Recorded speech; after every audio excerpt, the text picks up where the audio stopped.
한판 승부 2부의 문을 열었습니다. 박정웅 앵커의 휴가를 대신해서 오늘 하루 진행을 맡은 저는 이글스 팬 남희석입니다. 이글스 팬이라면 내 친구 목사님 친구가 있는데 이글스 팬이라니까 보살이시겠어요 그러더라고요. 성불 하시겠습니다.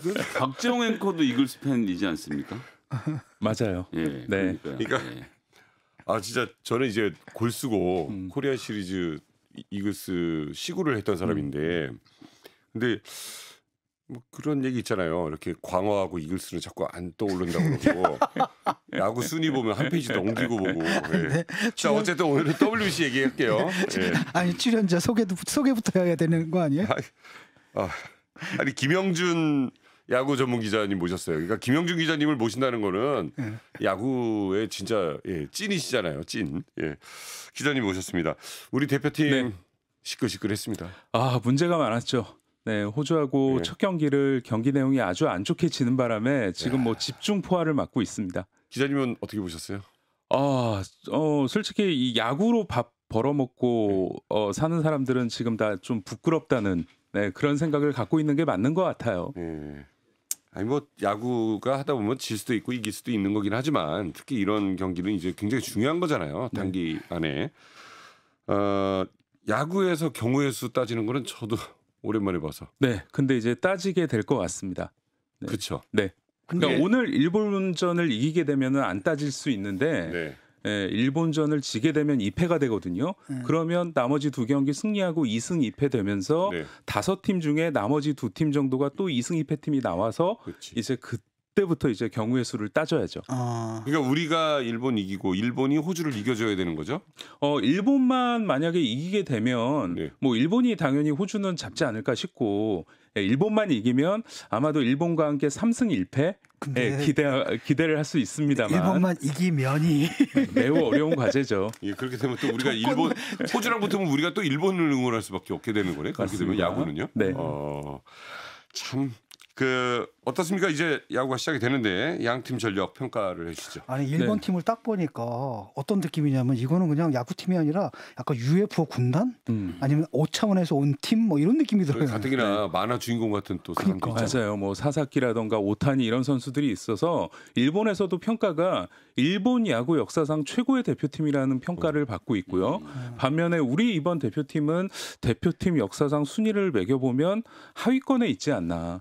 왜 그런가요? 세대 교체 문제인가요? 아니면 이런 것 같습니다. 우리가 사실은 그동안 일본을 맞아서 정말 잘 싸웠거든요.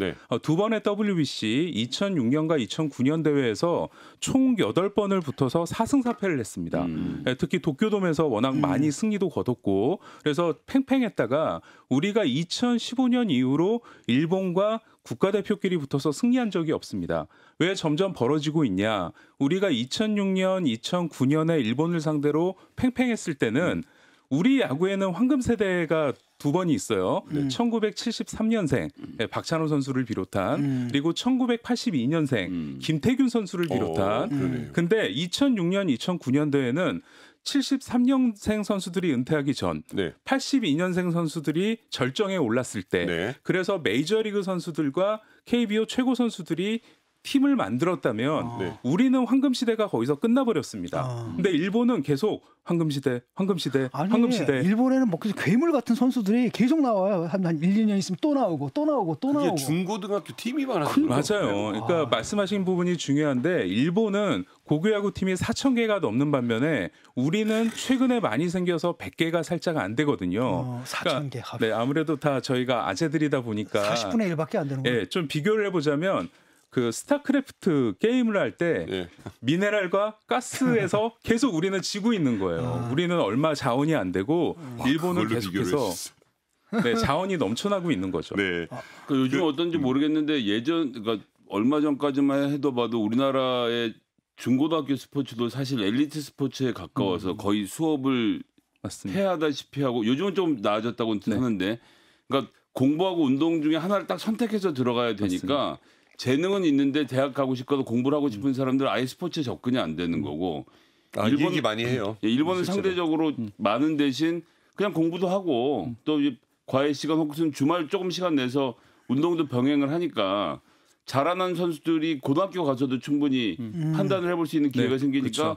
정말 잘할 것 같으면 좋은 데 간다고 하더라도 다 운동을 할 수 있고 이런 기회들이 생겨서 자원들이 많은 게 영향을 많이 미치지 않았나 그렇죠. 싶거든요. 결국은 선수 숫자에서 차이가 나면 적은 쪽은 엘리트 스포츠로 갈 수밖에 없거든요. 저희 뭐 학교 다닐 때는 야구부나 이런 친구들 수업 안 들어오거나 아니면 자다가 나가서 그렇죠. 훈련하거나 그랬는데 지금은 그게 금지돼 있어요. 정규 교과를 다 하고 나서 훈련을 해야 되기 때문에 실제로 뭐 중고등학교 코치들 보면 훈련하고 연습할 만한 시간이 없다는 맞아요. 거예요. 이 얘기 많이 해요. 맞습니다. 그렇다 보니까 안 그래도 선수 숫자도 적은데 예전에는 그 선수들을 정말 엘리트 스포츠로 하루 종일 야구를 시켰다면 그게 여러 가지 인권 문제 뭐 이런 것 때문에 금지가 되어 있기 때문에 그 적은 숫자의 선수들조차 예전만큼의 훈련량, 연습량을 못 가져가고 있는 거죠. 박찬호나 이대호가 될 선수가 지금 수학학원에 있을 수 있잖아요, 목동에. 그렇죠. 이게 아무래도 또 우리나라 스포츠의 뭐 이런 특징 중에 하나는 정말 아웃라이어라고 하는 이 척박한 환경에서 천재 같은 선수가 나오는 뭐 김연아가 튀어나오기도 이게 가능한 일이야. 뭐 맞습니다. 근데 이게 개인 스포츠는 그렇게 아웃라이어들이 튀어나와서 뭐 세계를 제패할 수 있지만 야구라는 스포츠 자체는 워낙 많은 선수들이 필요하다 보니까 그렇죠. 한두 명의 특급 선수만으로는 안 됩니다. 그렇죠. 다 좋아야 돼요. 그렇죠. 와, 이 국가대항전은 아무튼 뭐 이게 전력적으로는 우리가 항상 뭐 우위는 아니었어요. 만약에 한일전을 하든 미국하고 하든. 근데 선수층에 비해서 우리나라 선수들 계속 잘해 왔었잖아요. 이게 뭐 정신력으로만 얘기할 수 있는 건 아니잖아요. 그렇죠. 사실은 뭐 그래서 우리가 항상 전력이 강한 팀들을 붙어서 승리했을 때는 이거는 정신력이다. 뭐 이런 부분을 많이 이해가 그동안 이야기가 됐다면 이제는 더 이상 정신력으로 밀어붙이기에는 이런 야구란 스포츠 자체도 워낙 분석이 체계적으로 되고 있기 때문에 그 전력차를 정신력으로 극복하는 그런 확률이 점점 떨어지고 있습니다. 뭐 야구가 1회부터 9회까지 하는데 한 지점 때문에 뭐 졌다라고 얘기하는 건 좀 무리인 것 같고 대신에 어제 강백호 선수 얘기가 너무 많이 언론에 돌긴 했잖아요. 좀 아쉬운 점이긴 하고. 그렇죠. 사실은 야구하면서 그런 좀 보네드 플레이 혹은 그럼 아쉬운 장면들이 꽤 나옵니다. 야구가 3시간 동안 하는 긴 스포츠이기 때문에 실수가 많이 나오기 마련인데 어제는 경기가 경기니만큼 절대로 나와서는 안 되는 실수였고 강백호 선수가 1999년생 어린 선수인데 이런 생각을 했던 것 같아요. 우리가 지고 있는 상황에서 본인이 2루타를 치고 뭔가 팀에 활기를 불어 넣어줘야겠다는 생각에 세리머니를 크게 하다가 발이 떨어진 거를 본인도 생각을 못했던 거죠. 아쉬웠어요. 본인은 또 얼마나 또 괴롭겠습니까? 맞습니다. 어쨌든 심리적으로 악영향을 미치지는 않을까 좀 걱정이기도 한데 잘 털어내야겠죠. 이번에 어쨌든 뭐 또 승부는 또 모르는 거 아니겠습니까? 물론 그렇게 가능성 크지는 않아도 그래도 관전 포인트 같은 게 좀 있을 것 같은데 어디에 주목해서 보면 될까요?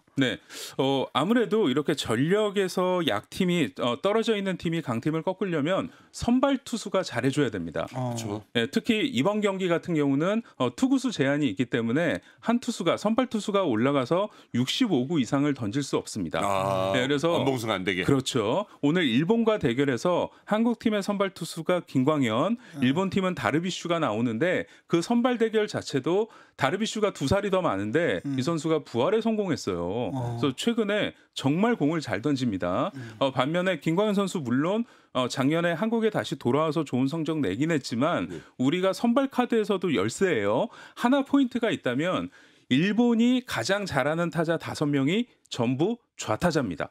반면에 김광현 선수가 좌타자에게 강한 좌완이기 때문에 김광현 선수가 4회까지 무실점으로 버텨준다면 일본 팀 입장에서도 이거 경기가 꼬인다 이런 생각을 가질 수 있거든요. 그런 면에서는 오히려 만약에 0대0 혹은 뭐 우리가 근소하게라도 4회까지 앞서간다면 더 쫓기는 쪽은 일본이 될 수도 있습니다. 20팀 나왔나요? 20팀 나왔습니다. 와, 많이 나왔어요. 원래 16팀 나오다가 이번 대회에 4팀이 더 늘어서 20팀 나왔습니다. 근데 막 이렇게 보면은 뭐 사실 중국이나 뭐 야구 잘 못 들었던 뭐 체코 뭐 이런 예, 국가들도 많이 나왔고요. 자, 근데 어떻습니까? 이거 뭐 쿠바나 이런 데가 뭐 잘한다는 거 다 알지만. 아니 근데 네덜란드와 이탈리아가 쿠바를 이겼는데 그래서 네덜란드, 이탈리아 야구해? 네. 쿠바만 얘기 듣다가 네, 이런 생각이 드는데 어떻게 쿠바를 이기죠? 쿠바 하면 사실 미국 다음이라고 생각을 하잖아요. 맞습니다. 이게 좀 WBC의 좀 특수한 상황 때문인 것 같은데요. 네. 쿠바 같은 경우는 정말 아마추어 최강의 팀이었다가 쿠바가 지난 6년 동안 650명의 선수가 쿠바를 탈출해서 망명을 했습니다. 650명이요? 네, 왜냐하면 메이저리그 가서 뛰려면 쿠바 국적의 사람은 미국에서 경제활동을 할 수가 없거든요. 그렇죠. 그러니까 쿠바를 뭐 보트 타고 나오든 어떻게 탈출을 해서 멕시코나 IT 이런 데 국적을 얻어야 메이저리그에서 뛸 수 있는 거예요. 프리그도 그랬던 거예요? 맞습니다. 그래서 이렇게 650명이 빠져나가다 보니까 쿠바가 많이 약해졌고 심지어 지난 도쿄올림픽은 본선에도 못 올라왔어요. 그래서 쿠바가 어쩔 수 없다. 이제는 이 망명 선수들을 더 이상 자존심 우리가 세우지 말고 받아들여서 뛰자. 그래서 2명이 참가했는데 아직은 역부족이죠. 반면에 이탈리아는 뭐 야구해 이렇게 생각하실 수 있지만 이번 WBC에서는 부모의 국적까지 인정이 되거든요. 그래서 메이저리그 선수 9명이 이탈리아 대표팀으로 참가를 했습니다. 아, 그럼 이탈리아 팀이 아니래 사실상 네, 미국 팀이지. 럭비에서 원래 이랬거든요. 럭비에서 그러니까 꼭 그 국적 아니더라도 뭐 이런 것 좀 인정하고 그랬었는데 우리나라도 있죠 그런 선수. 그렇죠. 그래서 토미 에드먼 선수가 좀 소개 좀 해주세요. 이 선수가 어머니가 원래 한국에서 태어나셨는데 5살 때 미국으로 나성으로 LA로 이민을 가셔서 거기서 이제 성장을 하신 분이에요. 그래서 에드먼 선수의 어머니가 한국에서 태어나신 분이기 때문에 아버지는 이제 미국 사람이고 그래서 혼혈 선수지만 이번에 처음으로 참가를 했습니다. 야, 나성이란 말 공부도 오랜만에 굉장히 듣는데. 잘하지 않나요? 스탠포드였던가. 맞습니다. 예, 스탠포드의 수리 컴퓨터 사이언스과를 나왔는데요. 스탠퍼드 대학이 워낙 공부 잘하는 학교잖아요. 근데 야구부 역사상 40년 역사상 학점이 가장 높았다고 합니다. 그래서 뭐 이 선수는 선수 은퇴하고 뭐 메이저리그 단장하지 않을까 뭐 이런 이야기까지도 들리고 있어요. 저 오늘 지금 운전하고 계신 분들 많이 있으실 거예요. 네. 같이 따라 불러보시죠. 나성에 가면 반지를 전하세요. 두비두가 중간생략. 안녕 내상. 왜 나성이라고 했어요? 옛날에? 왜 나성이라고 했어요? LA 로스앤젤레스. 로스앤젤레스를 한자로 하면 나성. 옛날에 오스트리아가 오지리 이렇게 되는 것처럼. 필리핀이 비율빈. 비율빈. 인도네시아가 인니. 이런 로소아, 거 뭐. 더 이상 안 쓰는 말이지만. 제가 우리를 일으켰네요. 지금 아재 인증 막 넘치고 있습니다. 지금 운전하시면서 따라하시는 분들 분명히 계셨을 테고요. 분명히 지금, 따라하시나요? 네, 버스 안에서 혹시 따라 부르셨던 분들 분명히 계실 겁니다.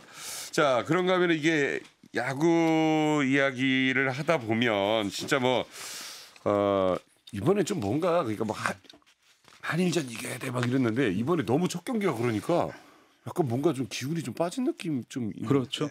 약간 있어요. 대표님 차기가 좀 많이 가라앉지 않았을까요? 꼬였죠. 이게 뭐냐면 사실 이번에 조편성이 상당히 쉬웠습니다. 그래서 우리 입장에서는 호주만 잡으면 설령 일본에게 지더라도 중국, 체코는 쉬운 상대니까 3승 1패하고 올라간다. 그래서 우리 대표팀이 호주전에 모든 걸 쏟겠다라고 이강철 감독이 얘기했는데도 그 경기를 졌고 그래서 사실은 페이는 뭐 여러 가지가 있겠습니다만 저는 개인적으로 이강철 감독이 너무 투수를 쪼개 쓰려고 했던 게 아닌가. 이게 뭐냐면 리그 프로팀의 감독을 하다 국가대표팀 감독이 되면 좋은 선수들이 너무 많은 거예요.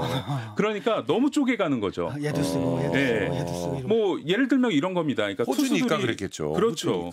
투수들이 이제 개주를 한다고 치면은 바통을 이어받잖아요. 근데 바통을 이어받는 숫자가 많아지면 누군가는 떨군단 말이죠. 그게 2번 정도 김원중 선수의 3런 홈런, 양현종 선수의 3런 홈런 허용으로 이어졌죠. 이강철 감독님을 뭐 저도 개인적으로 몇 번을 뵀습니다만 굉장히 진중한 분이잖아요. 맞습니다. 예. 그리고 또 하나는 국가대표전에 선동열 감독 때 코치를 했었어요. 경험이 많은 분인데 이게 경험, 특히 이제 국가대표 감독 경험은 큰 의미가 없는 것 같습니다. 경기가 똑같은 경기가 나오질 않다 보니까 그래서 여러 가지로 좀 꼬인 부분이 있고 이거는 뭐 핑계로 말씀드리는 건 아닙니다만 호주 같은 경우는 얼마 전에 호주 리그가 끝났습니다. 네. 그래서 선수들의 실전 감각, 특히 타자들의 타격감이 상당히 좋은 상태인 반면 우리 선수들은 이제 시즌을 준비하기 전에 네. 정규 시즌 들어가기 전에 이 대회를 하고 있는 거거든요. 네. 그래서 아무래도 그런 좀 실전 감각에서의 차이도 있었던 것 같은데 네. 사실 이거는 핑계거리가 될 수는 근데 없죠. 호주는 리그라는 것 자체가 우리나라하고는 완전히 다르지 않나요? 맞습니다. 겨울에 10주 정도 아주 짧게 리그를 하고요. 호주 리그의 팀들이 쓸 수 있는 연봉 총액이 우리 돈으로 1억 원밖에 안 되다 보니까 네. 한 팀이에요. 맞습니다. 그래서 가장 연봉, 그러니까 월급 그렇지. 그 연봉을 많이 받는 선수가 우리 돈으로 한 400만 원 정도 받는다고 하더라고요. 구대성 선수 있잖아요. 예전에 예. 구대성 형님이 거기 가서 선수도 오랫동안 하고 감독인가 구단 네. 지금 아마 나이가 55일 텐데 아마 저렴이에요. 이번 리그에서 또 뛰었을 거예요. 아, 그래요? 예. 지금도 경쟁력이 있습니다. 그 거기는 리그에서. 약간 무슨 실업팀 같은 느낌? 그렇죠. 그러니까 본업이 있으면서 아무래도 뭐 이제 호주에도 마이너리그에서 도전하고 있는 선수들도 있지만 대부분은 자기 직업 갖고 야구를 또 하는 그 분들 경기 많이 봤거든요. 예. 관중들이 동네에서 오셔서 그냥 이렇게 앉아서 쉽게 흥분하거나 그러지 않으시고. 어떻게 보면 사실 그게 진짜 스포츠지. 그렇죠. 아니, 근데 이게 지금 야구를 다 아시는 분들이 아니잖아요. 지금 야구 얘기하니까 채널 돌릴까 말까 고민하는 분들 계실까봐. 지금 우리 자동차 지금 목동 여기 횡단보도 앞에는 30km, 예, 그리고 뭐 올림픽대로 80km, 고속도로 서해안 110km.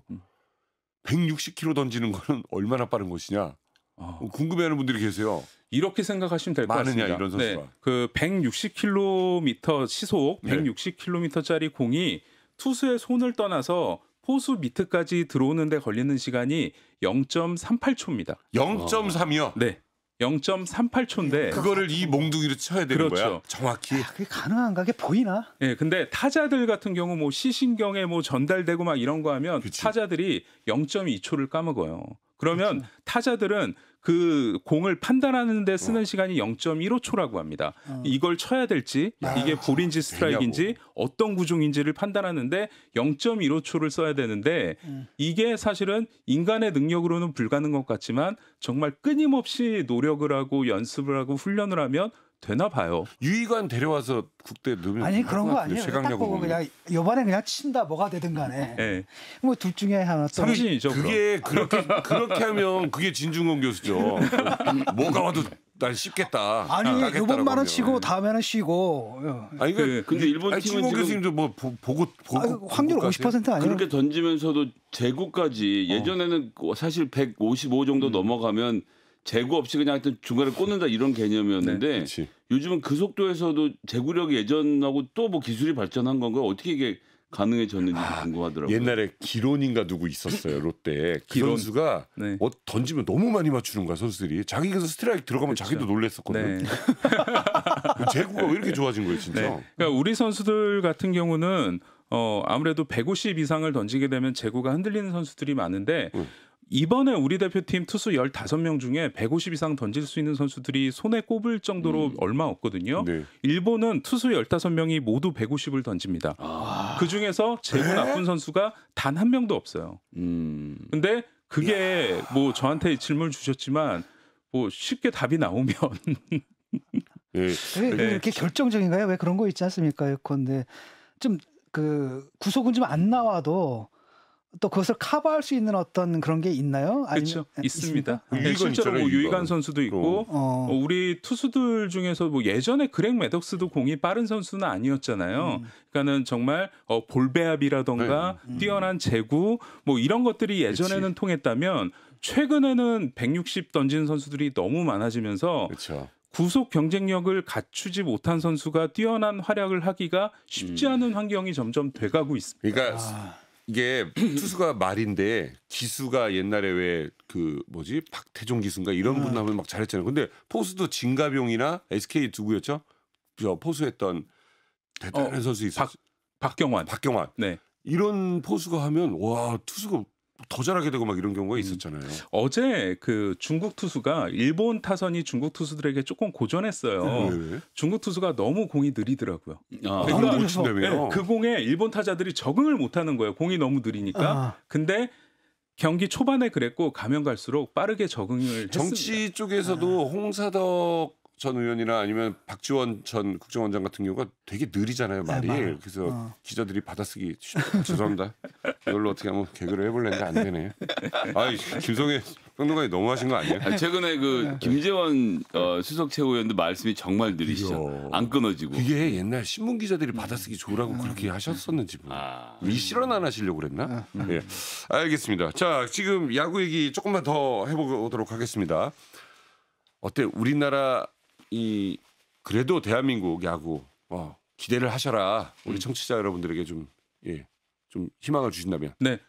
오늘 경기 일단 잡아야겠지만 설령 이번 대회 성적이 좀 안 좋게 나온다고 하더라도 어떻게 보면 지금 뭐 그런 얘기 있잖아요. 뭐 개와 늑대의 시간. 그러니까 지금이 교차기인 것 같아요. 그러니까 한 세대가 지고 새로운 세대, 네. 특히 이 베이징 키즈라고 불리는 선수들이 이제 막 등장을 하기 시작했는데 그러다 보니까 우리 대표팀의 약점이 좀 중간이 없어요. 근데 지금부터 이번에 드래프트 뽑히고 뭐 문동주, 김서현 뭐 이런 선수들, 뭐 미국에 진출한 심준석 이런 선수들은 150 던진 선수들이 많습니다. 네. 그 선수들이 차차 등장을 하고 있기 때문에 이번 대회는 아쉬운 결과가 나오더라도 4년 뒤의 대회는 그래도 우리가 조금 더 세대 교체를 하고 기대를 할 수 있지 않을까. 김영준 기자에게 여쭤보겠습니다. 그 약간 시간이 좀 있어서 추신수 선수의 발언 어떻게 생각하십니까? 어떤 발언이 있었고? 추신 선수가 이런 얘기했죠. 우리는 좀 세대 교체를 이번에 좀 못한 것 같다 이야기를 했고 안우진 선수가 사실상 현재 류현진 선수가 부상 상태이기 때문에 우리 국가대표팀의 에이스가 될 수 있는 선수인데 이 선수가 고등학교 때 하폭 논란이 있었거든요. 맞다. 그래서 그것 때문에 국가대표로 뛸 수 없는 그 처벌을 받았고, 근데 이번 WBC는 국가대표는 이제 병역 혜택을 받는데 이번 대회는 병역 혜택을 못 받는 대회입니다. 그렇다 보니까 이번 대회 병역 혜택의 기회가 없다 보니까 이 대회에 안우진 선수를 한번 써야 되는 게 아니겠냐라는 이야기가 나왔는데. 결국은 안 썼죠. 그래서 추신 선수가 그 부분에 대해서 한국은 좀 용서가 적은 것 같다라는 멘트를 했는데 소개만 해드리고 제 의견은 안 밝히려고요. 그럼 여기 있어요. 아니 야구계의 진중권이 돼보세요. 저는 별로 진 교수님 스타일 저도 안 끼어들겠습니다. 어렵습니다. 아니, 왜냐하면 이게 그 드라마 글로리아 직후거든요. 그래서 그렇지. 뭐 이건 좀 말 잘못하면 큰일 납니다. 예.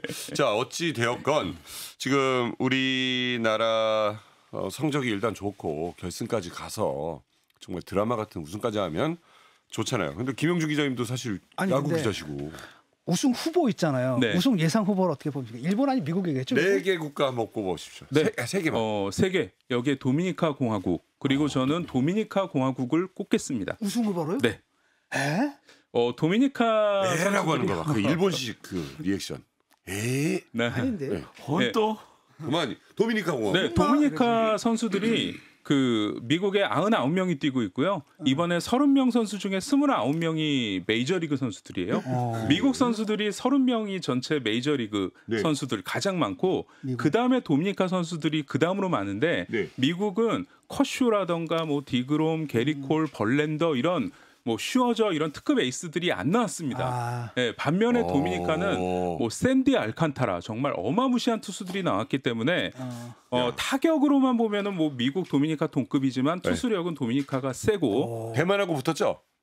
아직 도미니카는 시작 안 했습니다. 안 했나요? 네네네. 그랬구나. 그리고 일본도 우승 후보인 거는 맞는데 일본 투수들은 좋지만 타격이 과연 붙을 수 있을까? 요거는 조금 더 상위 팀들하고 검증을 해봐야 될 것 같습니다. 지난번이었구나. 도미니카는 같은 조가 아니네요. 대만하고는 도미니카. 의외다. 그러네요. 도미니카네요. 자 끝으로 우리 대한민국 선수들 좀 응원 좀 해주십시오. 네. 뭐 사실 우리가 항상 보면은 야구 대표팀이 처음에 대회를 시작해서 처음부터 잘한 경우가 별로 없었던 것 같아요. 월드컵도 그랬던 것 같고 늘 위기에 몰린 다음에 그다음에 극적으로 탈출하는 경우가 많았기 때문에 일단 오늘 경기부터 설령 지더라도 좋은 경기 내용을 보이면서 뭐 한국 야구 여기서 끝난 거 아니니까 다시 한번 재개할 수 있는 그런 경기의 발판이 오늘 됐으면 좋겠습니다. 자 아직까지 한일전 0대0입니다. 운전 너무 무리하게 하지 마시고요. 김영준 기자와 함께했습니다. 고맙습니다. 감사합니다. 좋아요, 구독, 알림 설정.